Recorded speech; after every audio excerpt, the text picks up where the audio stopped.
نحمده ونصلي على رسوله الكريم أما بعد فقد قال الله تبارك وتعالى في الكلام المجيد والفرقان الحميد فأعوذ بالله من الشيطان الرجيم بسم الله الرحمن الرحيم وذكر فإن الذكرى تنفع المؤمنين صدق الله مولانا العظيم۔ میرے محترم بھائیوں، دوستوں اور بزرگوں، چند مختلف باتیں آپ کی خدمت میں عرض کرنی ہے۔ حق تعالی شانہ کام کی باتیں کہلوائے، ہم سب کے لیے نافع اور مفید بنائے۔ پہلے بھی بہت سی مرتبہ ان باتوں کی طرف توجہ دلائی گئی تھی، لیکن جب ایک بات کو بار بار کہا جاتا ہے تو انشاءاللہ وہ مسلمانوں کو فائدہ ہی پہنچاتی ہے۔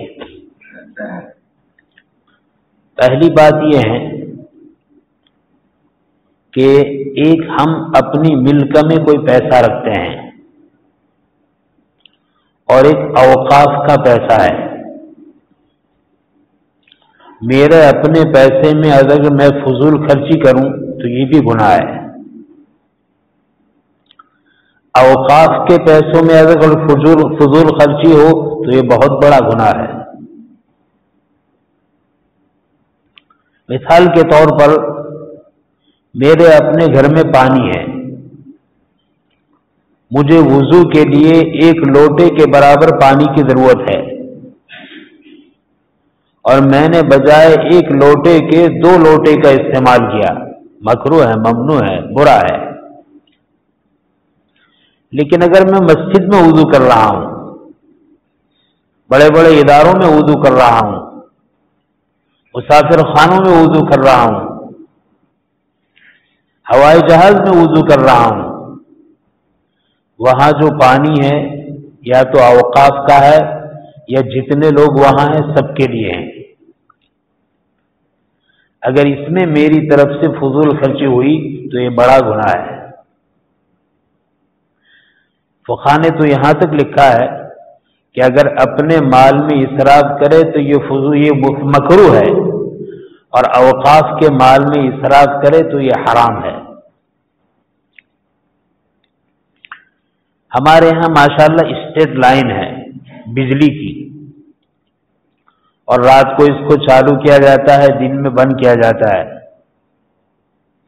اور ہم اس کے پیسے بھی بھرتے ہیں اسٹریٹ لائن کے۔ لیکن بعض مرتبہ دیکھا جاتا ہے کہ یہ لائٹ وقت پر تو کھل جاتی ہے، جل جاتی ہے، لیکن بند کرنے میں ہم سے بعض مرتبہ غفلت ہوتی ہے۔ جیسے ہی فضا میں روشنی نظر آنے لگے، آدمی بلا بجلی کی روشنی کے اپنے کام کاج کرنے لگے، جب اتنی روشنی ہو جائے تو اس کے بعد اسٹریٹ لائنوں کو ہر محلے والے اپنی ذمہ داری سمجھ کر بند کر لے۔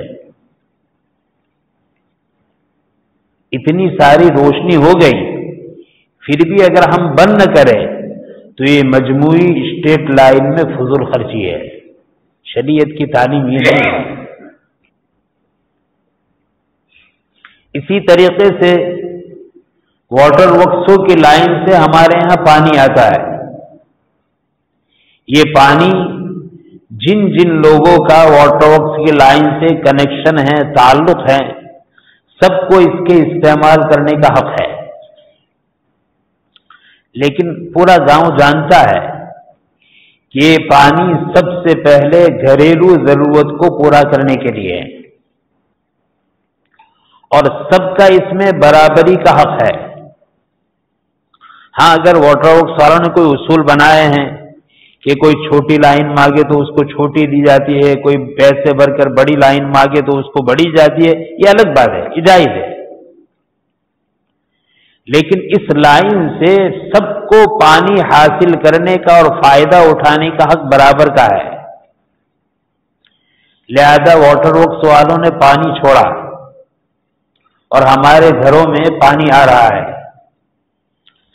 اب یہ پانی جس فوج سے آ رہا ہے اسی فوج سے ہمیں اس اپنی ٹنکیوں کو بھرنا ضروری ہے۔ اب کوئی آدمی ایسا کرے کہ سب سے پہلے میں اپنے یہاں موٹر لگاؤں اور موٹر کے ذریعے سے جلدی پانی اپنی ٹنکی میں چڑھا دوں۔ ایک بھائی موٹر لگا رہا ہے لیکن اس کی وجہ سے پڑوسی کو، دوسرے پڑوسی کو، بستی والوں کو نقصان پہنچ رہا ہے، تکلیف ہو رہی ہے۔ مسلمان کو تکلیف پہنچانا یہ حرام ہے، ہمیں تصور بھی نہیں ہے کہ کوئی گناہ ہے۔ اس طریقے سے ہم نے اپنے گھروں میں موٹروں کو رکھا اور موٹروں کے ذریعے سے ہم پانی زیادہ اسپیڈ سے، زیادہ فورس سے لے، تاکہ اس کے ذریعے سے زیادہ فورس سے لینے سے ہماری ٹانکی تو بھر جائے گی، لیکن ہمارے پڑوسی جن کے یہاں موٹر نہیں ہے ان کے یہاں تکلیف ہوگی۔ کنیکشن میں 2 آدمیوں نے پہلے موٹر لی، جس کی وجہ سے چند آدمیوں کو پریشانی ہوئی، ہر صاحب مال نے اس طرح موٹر لگانی شروع کر دی، کنیکشن بڑھتے گئے، جو بیچاروں کے یہاں کنیکشن موٹر کے نہیں ہیں ان کے لیے تکلیف ہے۔ ایک نے موٹر لگائی، سب کو تکلیف پہنچائی، 2 نے لگائی، بقیہ کو پہنچائی، لگاتے رہے، تکلیف پہنچاتے رہے۔ میرے بھائی یہ تکلیف پہنچانا بھی حرام ہے اور عام فوج سے زیادہ فوج سے پانی بھرنا یہ بھی ناجائز ہے۔ یقیناً شریعت اسلام اتنا پاکیزہ، اتنا بہترین، اتنا عمدہ دین ہے کہ اگر آدمی اس پر عمل کرنا شروع کرے، گھر گھر جنت کا نمونہ بن سکتا ہے، امن و سلامتی، چین، سکون، راحت حاصل ہو سکتی ہے، آپس میں اتحاد، اتفاق، ہمدردی، غمخاری، بھائی چارگی پیدا ہو سکتی ہے۔ لیکن جہاں پر آدمی شریعت کے احکام کو چھوڑے گا، اللہ اور اس کے رسول کی تعلیمات سے اعراض کرے گا، میرے بھائی سارا سکون، سارا چین، ساری راحت، ساری ہمدردی، ساری غمخاری یہ دھیرے دھیرے ختم ہو جائے گی، اور جہاں غمخاری ہے وہاں ہمدردی کے بجائے تکلیف پہنچانے کا، ایذا رسانی کا مادہ ہوگا، انصاف ہے وہاں ظلم پیدا ہوگا، سچائی ہے وہاں جھوٹ آئے گی، امانت داری ہے وہاں خیانت آئے گی، محبت ہے وہاں دشمنی آئے گی، خیر خواہی ہے وہاں بدخواہی آئے گی، حسن اخلاق ہے وہاں بد اخلاقی کا ظہور ہوگا، یہ چیز ہو کر رہے گی۔ لہذا میں سب بھائیوں سے اپیل کرتا ہوں کہ عام جس فوج سے پانی آتا ہے سب اسی فوج سے پانی لے، اپنے یہاں موٹر رکھ کر پانی کو زیادہ فوج سے حاصل کرنا یہ جائز نہیں ہے، موٹر اس طرح چلانا جائز نہیں ہے۔ اب لوگ شکایت کر سکتے ہیں ہمارے مکانات اونچے ہیں جس کی وجہ سے پانی اوپر چڑھتا نہیں ہے، ٹنکی میں پریشانی ہے۔ شریعت نے اس کا حل بتلایا ہے۔ وہ آدمی جن کے گھر اونچے ہیں، ٹنکیاں بلندی پر، اونچائی پر ہیں اور پانی نہیں پہنچتا ہے، وہ اپنے گھر میں نیچے کنڈی بنائے اور واٹر ورک سے پانی آنے والا پانی اس کنڈی میں ڈالے اور اس کنڈی سے موٹر کے ذریعے سے اپنی ٹنکی کو بھرے۔ یہ شریعت کا حکم ہے۔ اپنی راحت کے خاطر ایک مسلمان کو پریشان کرنا، ارے مسلمان نہیں، ہمارے پڑوس میں ہمارا غیر مسلم رہتا ہے اور ہمیں اس طریقے سے ٹنکی میں موٹر سے پانی بھرنے کی وجہ سے ہمارے غیر مسلم بھائی کو تکلیف پہنچتی ہے، یہ بھی ناجائز ہے، گناہ کا کام ہے۔ بلا وجہ کسی انسان کو تکلیف پہنچانا، چاہے وہ مسلمان ہو چاہے مسلمان نہ ہو، بلا وجہ کسی کو تکلیف پہنچانا، چاہے وہ انسان ہو چاہے حیوان ہو، سب ناجائز اور حرام ہے۔ لہذا اس کا طریقہ یہ ہونا چاہیے۔ تو جتنے موٹر والے حضرات ہیں میں ان سے اپیل کرتا ہوں، درد بھری محبتی درخواست کرتا ہوں کہ آپ اس طریقے سے غلط طریقے سے کام نہ کریں اور اپنے اڑوس پڑوسیوں کو، اپنے محلے والے کو تکلیف نہ پہنچائے، یہ سراسر گناہ کا کام ہے۔ بعض مرتبہ یہ ہوتا ہے ہماری ٹنکی بہت جلدی بھر جاتی ہے، ابھی محلے کے اکثر گھرانے میں ٹنکیاں نہیں بھری ہے اور ہم راستوں پر، آٹو پر پانی چھڑکنا شروع کر دیتے ہیں، یہ غلط طریقہ ہے، اس کی اجازت نہیں ہے۔ اس کے لیے بھی وہی طریقہ ہے، آپ اپنی ٹنکی میں پانی جس جائز طریقے سے بھرنا ہے بھرو، اور ٹنکی کے کنیکشن سے اپنے باہر اس کو چھڑکاؤ کرو۔ براہ راست جو پانی آ رہا ہے واٹر ورک کا، آپ نے اسی سے لائن لگا دی، اپنا پانی بھر دیا اور اس طریقے سے کر رہے ہیں، یہ بھی غلط طریقہ ہے۔ آپ کے گھروں کی ٹنکیاں بھر چکی ہے اور بہت سارے بھائیوں کے گھروں کی ٹنکیاں ابھی خالی ہے، ابھی ان کے گھر میں پانی نہیں، اور آپ چھڑکاؤ پانی کا آٹو پر کر رہے ہیں۔ شریعت اسلام کی یہ تعلیم ہے۔ ہم شریعت کے احکام سے اتنے دور ہے اور جہالت کی وجہ سے اتنے دور ہوتے جا رہے ہیں جس کی کوئی انتہا نہیں، اور ہم سمجھتے ہیں ہمیں سب کچھ معلوم ہے، ہم سب کچھ جانتے ہیں، یا ہم جو کچھ کرتے ہیں سب صحیح ہے۔ یہ بہت بڑی غلط فہمی ہے۔ لہذا ہمیں چاہیے کہ اس سلسلے میں خاص خیال رکھے، نہ واٹر ورکس کا پانی براہ راست موٹروں کے ذریعے سے کھینچے، نہ اسی طریقے سے براہ راست اس لائن سے اپنے گھر میں چھڑکاؤ کرے۔ دیکھیے ابھی گھر میں بہت ساری جگہ پر باقی ہے، آپ پہلے اپنی ٹنکی میں اپنی کنڈی میں محفوظ کرے پانی، اور اس پانی سے چھڑکاؤ کرے، اور چھڑکاؤ بھی ایسا کرے کہ آنے جانے والے کو تکلیف نہ ہو، غلط و غبار ہے وہ بیٹھ جائے۔ پانی تمہارا ہے، گھر تمہارا ہے، آنگن تمہارا نہیں، وہ سرکاری راستہ ہے، ہر ایک کو چلنے کا اس میں اختیار ہے۔ حدیث میں ہے، نبی کریم صلی اللہ علیہ وسلم کے ارشاد کا خلاصہ، اللہ تعالیٰ نے ایک آدمی کی ایک مختصر عمل پر مغفرت فرما دی۔ وہ کیا عمل تھا؟ وہ عمل تھا راستے میں کوئی تکلیف دینے والی چیز تھی، اس کو ہٹا دیا۔ اللہ کو یہ عمل اتنا پسند آیا، اس پر مغفرت فرما دی۔ اور حدیث میں یہ بات ہے، آدمی راستے سے تکلیف دینے والی چیز کو ہٹا دے بہت بڑے اجر کا مستحق ہے، اور اگر راستے میں کوئی آدمی ایسی چیز ڈال دے آنے جانے والے کو تکلیف کا سامان ہو، بہت بڑے گناہ کا سبب ہے۔ اسی لیے حدیث میں ہے، سایہ دار درخت کے نیچے پیشاب پاخانہ نہ کرو، جہاں سے لوگ پانی حاصل کرتے ہیں اس آنے جانے کے راستے پر پیشاب پاخانہ نہ کرو۔ لوگوں کے چلنے گزرنے کے راستہ ہے، اس چلنے کے راستے میں درمیانی راستے میں پیشاب پاخانہ نہ کرو، ہر ایک کو تکلیف ہوگی۔ آپ اپنی ضرورت پوری کر رہے ہیں، ہر انسان کو تکلیف میں ڈال رہے ہیں، یہ گناہ ہے، یہ ناجائز ہے۔ اس سے بڑھ کر آگے کی بات، عام طور پر لوگ اپنے گھر میں بجلیاں جلانے میں، بجلی استعمال کرنے میں احتیاط کے کام لیتے ہیں۔ کیوں؟ مہینے کے بعد 2 مہینے کے بعد بل آنے والا ہے۔ لیکن یہی معاملہ جب اوقاف کا ہوتا ہے، یہی معاملہ جب مسجد کا ہوتا ہے، یہی معاملہ جب اداروں کا ہوتا ہے، یہی معاملہ جب شفا خانوں کا، اسپتالوں کا ہوتا ہے، یہی معاملہ کوئی ایسے سماجی سنستھاؤں کا ہوتا ہے، تو وہاں بے تحاشا آدمی بلا ضرورت بجلی کا استعمال کرتا ہے، یہ بھی ناجائز ہے۔ میں ایک مثال دوں، دیکھو مجھے کسی کو تانا نہیں دینا ہے، صاف کہنا ہے، اپنے بھائیوں کو صاف صاف باتیں ٹھنڈے دل سے کہنا ہے، تانا نہیں دینا ہے، تانا دینا حرام ہے۔ ہاں صاف صاف کہنا کہ بھائی یہ ہماری غلطیاں، اس سے ہماری اصلاح ہو، یہ کہنا ہے۔ آپ میرے بھائی ہیں، میں آپ کا بھائی ہوں۔ عام طور پر مسجدوں میں یہ ہوتا ہے، مسجد کا دروازہ کھلا، پہلے ایک مصلی آئے تو اس کے لیے ایک پنکھا چلتا ہے، دوسرا مصلی دوسرے پنکھے کے نیچے بیٹھے گا، اس کے لیے دوسرا پنکھا چلے گا، تیسرا تیسرے کے نیچے بیٹھے گا، اس کے لیے تیسرا۔ اگر مسجد میں 10 مصلی ہے تو اس کے لیے 10 پنکھے، 5 مصلی ہے تو اس کے لیے 5 پنکھے۔ میرے بھائی گھر میں ہم ایسا کرتے ہیں؟ ہر آدمی کے لیے مستقل ایک پنکھا ہے۔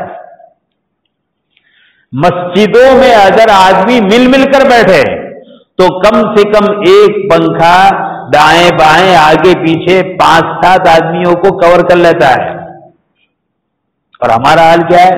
ہمارا ایک آدمی کے لیے ایک پنکھا۔ غلط طریقہ ہے، جائز نہیں ہے۔ بعض مسجدوں میں تو میں نے دیکھا مغرب کی نماز کا وقت ہے، اذان کی 2-3 منٹ باقی ہے، یا اور کسی نماز کا وقت ہے، 5-10 منٹ باقی، مسجد خالی ہے، اور دھڑو دھڑ سارے پنکھے چالو ہے۔ کیوں؟ کیونکہ مصلی آنے والے ہیں۔ ہمارے گھر میں ہم ایسا کرتے ہیں؟ گھر میں کیا کرتے ہیں؟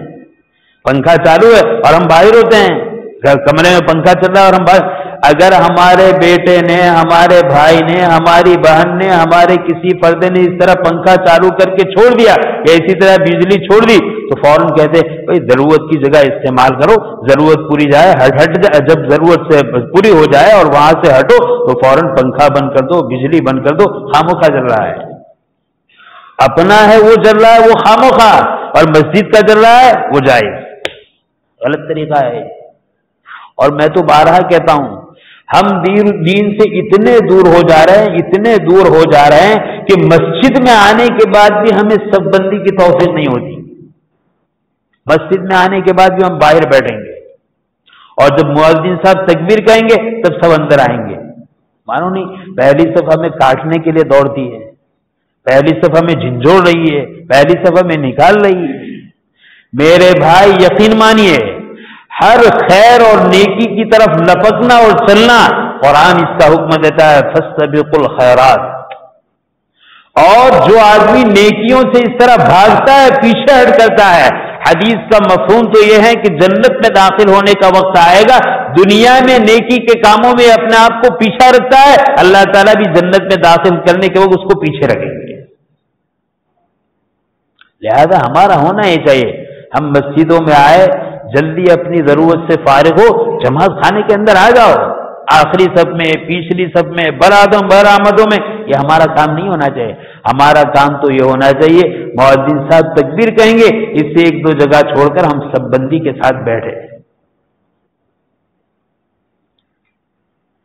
اور دیکھو میں یہ بات صرف یہاں کے نہیں یہ کہہ رہا ہوں، اس لیے کہ آج کل زمانہ ایسا ہے کہ بات دنیا میں پھیل جاتی ہے، دنیا کے حالات کو نظر رکھ کر۔ ہمارے ائمہ ہیں ماشاءاللہ، بہت سارے ائمہ اس کا اہتمام کرتے ہیں، صفوں کو درست کراتے ہیں۔ عام طور پر مسجدوں میں یہ ماحول ہی نہیں ہے، امام سب سمجھتے ہیں ہماری تو نوکری ہے، آؤ نماز پڑھاؤ چلے جاؤ، سب بندی کرنا ہمارا کام نہیں ہے۔ اور کبھی ایسا ہوتا ہے ہم سب بندی کرتے ہیں، پہلی صف کی دوسری صف کی طرف ہماری نظر نہیں ہے۔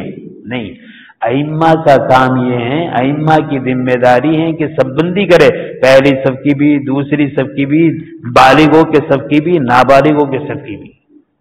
ابتداء نبی کریم صلی اللہ علیہ وسلم کا تو حال یہ تھا، جب تک صف بندی نہیں ہوتی تھی آپ نماز شروع نہیں فرماتے تھے، اور جب تربیت کرتے کرتے حضرات صحابہ کی تربیت ہو گئی تو پھر آپ دیکھ لیتے کہ صف میں کوئی آگے پیچھے تو نہیں ہے، کہیں جگہ تو نہیں ہے۔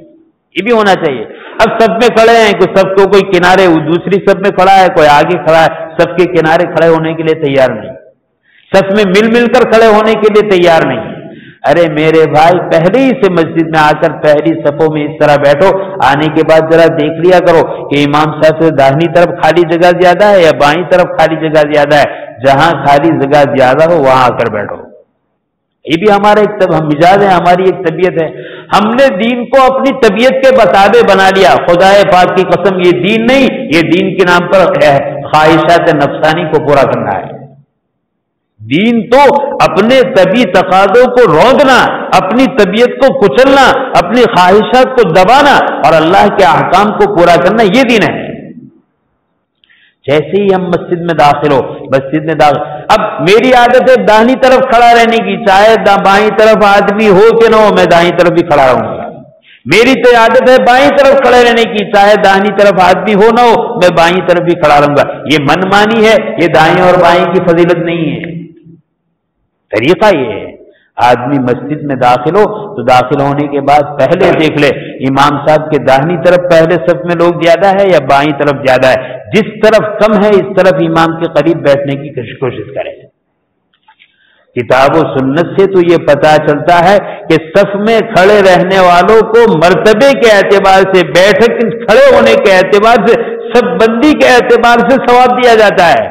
سب سے زیادہ ثواب ہے جو امام کے بالکل پیچھے برابر میں کھڑے رہے، پھر جو داہنی طرف کھڑا رہا، پھر جو بائیں طرف کھڑا رہا، پھر جو داہنی طرف کھڑا رہا، پھر جو بائیں طرف۔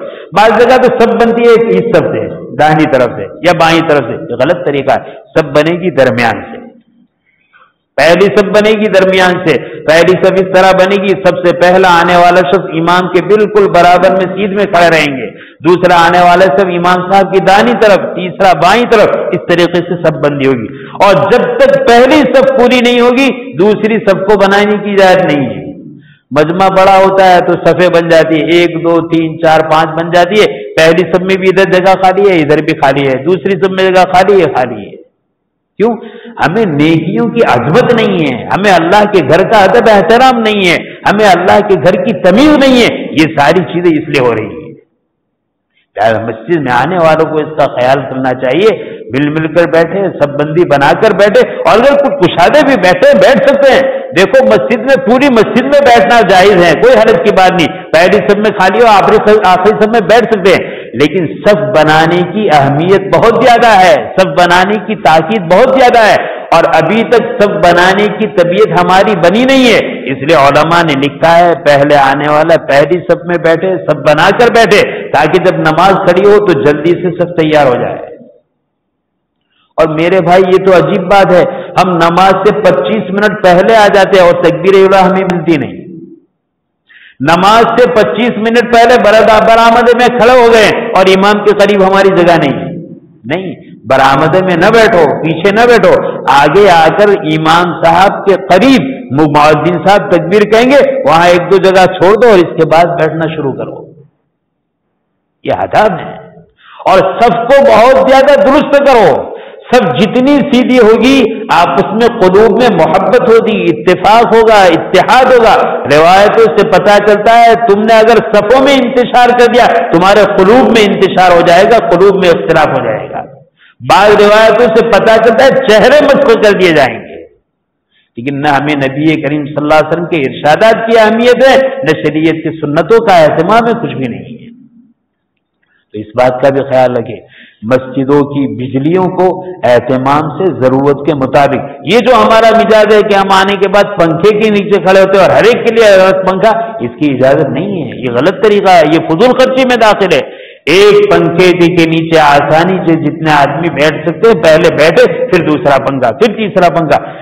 بجلیوں کا بھی حال ضرورت کے مطابق پوری مسجد کے لیے کافی ہے، اتنی بجلی جلا دی، اب اس سے روشنی حاصل ہو رہی ہے، قرآن اس کے قریب پڑھ سکتے ہیں، ہم کونے پہ بیٹھیں گے اور الگ سے ٹیوب لائٹ جلائیں گے. یہ غلط طریقہ ہے، شریعت اسلام اس کی اجازت نہیں دیتی. ہماری مسجد تو بہت مالدار ہے، تو تمہارے فضول خرچی کے لیے مالدار ہے، مسجد کے لیے اور کام نہیں. یہ غلط طریقہ ہے. لہذا ان چیز کو سیکھنے کی ضرورت ہے. اپنے محلے کی بجلیوں کو بند کرنا، پانی کے استعمال کرنے میں محلے والوں کی رعایت کرنا، مسجد میں اور اوقاف کی جگہ میں پانی کی حفاظت کرنا. وضو بھی کرتے ہیں تو ایک دم تیز نل کھلا ہوا ہے، اور کہیں تو ہم مسواک کر رہے ہیں، کہیں تو ہم ہاتھ دھو رہے ہیں، کبھی تو بیٹھے انتظار کر رہے ہیں، نل چالو ہے. اس طرح نل کو تیز کھول کر پانی بہانا یہ بھی ناجائز ہے، یہ بھی وقف کے مال میں اسراف ہے. جتنی ضرورت ہے اتنا نل کھولو، اور جتنا پانی لینا ہے اتنا پانی لو، اور پانی لینے کے بعد فوراً نل بند کر دو. حضرت مولانا موسیٰ صاحب سامرودی نور اللہ مرقدہ ہمارے بہت بڑے اولیاء اللہ میں سے تھے، عالم ربانی تھے. ان کی سیرت میں یہ بات لکھی ہے کہ وضو کے لیے اتنا کم پانی استعمال کرتے تھے، میں حیرت ہوتی تھی. یعنی جتنی ضرورت ہوتی تھی اتنا پانی لیتے تھے، بار بار نل کو کھول کرنے بند کرنے کی ضرورت پڑتی، وہ ایسا کرتے تھے، پانی بہاتے نہیں تھے. بعض مطلب ہے منہ میں مسواک ڈالی اور پانی بہ رہا ہے، پانی تھوڑا نل کھولنے کی ضرورت ہے اور تیز نل کھول رہے اور پانی بہ رہا ہے، ہم کہہ رہے ہیں وضو کر رہے ہیں. روایتوں میں آتا ہے ایک آدمی نہر پر بیٹھ کر وضو کر رہا تھا اور پانی زیادہ استعمال کر رہا تھا، تو آپ صلی اللہ علیہ وسلم نے ارشاد فرمایا، یا صحابی نے ارشاد فرمایا کہ اس طریقے سے فضول خرچی نہ کرو. تو کہنے لگے وضو کرتے ہوئے بھی فضول خرچی ہوتی ہے؟ کہا کہ ہاں، نہر پر بیٹھ کے بھی ضرورت سے زیادہ پانی استعمال کرے گا، یہ اسراف ہے، فضول خرچی ہے. تو بہت بڑا پانی کا ذخیرہ ہے، چاہے وہ ندی ہے، چاہے سمندر ہے، چاہے بڑا حوض ہے، چاہے بڑا وضو خانہ ہے، لیکن پانی ضرورت سے زائد استعمال کرنے کی اجازت نہیں ہے. یہ چند باتیں ہیں، حق تعالی شان اس پر عمل کی توفیق عطا فرمائے. میرے عزیز بھائیوں، ایک مسلمان اگر دنیا میں اطمینان والی، چین سکون والی، راحت والی، آرام والی بھائی کون ہے وہ موبائل لے کر بیٹھا ہے؟ بند کر دو موبائل، بات چل رہی ہے اور موبائل لے کر بیٹھے ہیں، غفلت ہے یہ. آگے آ جاؤ، آگے بیٹھو، موبائل کو بند کر دو. میرے بھائیوں، اگر دنیا میں آخرت میں اطمینان، چین، سکون، کامیابی چاہتے ہیں، یقین مانیے کسی چیز میں نہیں سوائے اللہ کی رضامندی کے۔ جہاں تک اللہ کی رضامندی ہمیں حاصل نہیں ہوگی وہاں تک نہ دنیا میں ہمیں چین، سکون، عزت، راحت مل سکتی ہے، نہ آخرت میں راحت مل سکتی ہے۔ اس کے علاوہ کوئی شکل نہیں۔ حق تعالیٰ نے جو باتیں کہلوائی، حق تعالیٰ عمل کی توفیق نصیب فرمائے۔ آمین وآخر الدعوانا الحمدللہ رب العالمین۔ سنتیں بھی پڑھ لیجیے، صفوں کا بھی اہتمام کرے۔ نوجوان عاقل بالغ آگے ہو، پیچھے بچے پیچھے ہو۔